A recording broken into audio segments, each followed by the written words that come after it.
The Babysitter Killer Queen, the sequel to the 2017-2018 film, which was simply called The Babysitter.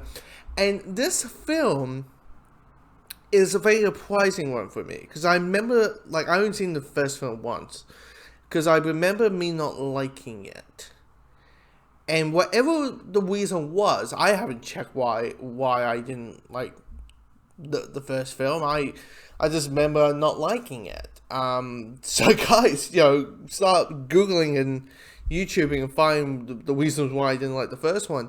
But to the point that I'm like, oh yeah, they're doing a sequel, and oh wait, the sequel's coming out like this week. Okay, I'll cover it.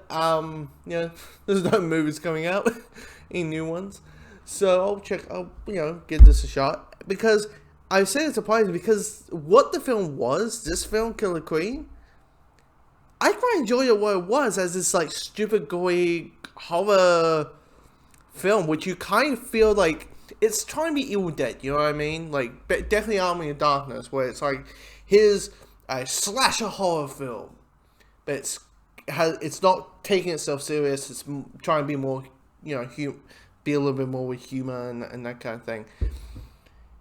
But I will say this, me who kind of enjoyed the gore and this kind of chase thing, because the story is that Cole, who was the main character of the first film, still, it's 2 years later, and he is still dealing with the aftermath of the first film. The problem is no one believes him, and everybody thinks he's a nutcase. He's everything's in his head, and his parents are waiting to throw him into the nut house. And so his friend said, "Hey, why you come to the lake? Have one more, have a weekend of freedom. Forget, it's high school. It's the people around you. It's not just, you need to get out." So he does, but the problem is, she and her group of friends, plus demons who are the ones from the first film, are back to finish the job that they started, part of this like demon cult, devil cult kind of situation. And it's really, and here's the thing, the first act is terrible. It's absolutely atrocious. It is essentially just super, super, super cartoony type of, I mean, you had the brainless jock, right? One of the new characters is a brainless jock, but it's the most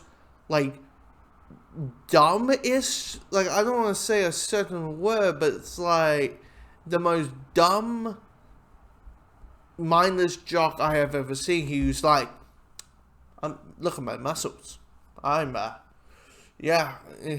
Oh, it's all right, man. Yeah. But, he's not the asshole jock. He's just, that other side that is, he's just that stupid, you're like, jeez. And then you have, the serious girl, and then you got the one who says, this, the stupid guy as well. So, all the new characters, the new villains aren't that intriguing, minus the main one, Cole's friend. Because there's a sequel that you saw the first film, and then the sequel happened. So that relationship kind of boils into.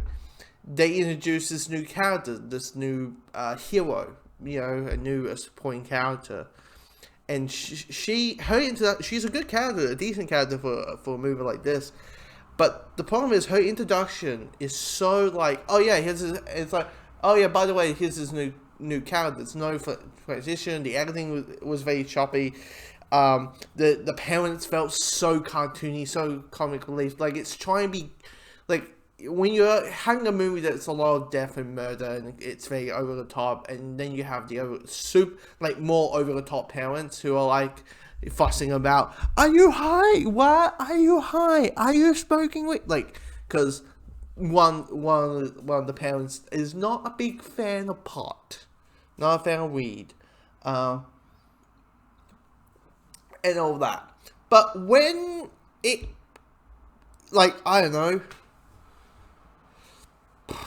30 minutes in, and we're not focused on the parents, I kind of had a blast. I kind of just enjoyed the ride. This kind of suspense thriller with these characters, and seeing the gory deaths, and just go, oh, this reaction to it. I mean, if someone gets a you know, they're trying to set someone free by pulling on their neck. Like, it's that fucked up. Now, the ending gets a bit meh, really. They do a bit of the cult thing and, like, trap someone in a chair and drinking the blood ending, and it's like, and how they resolve that, it's just very just meh, really.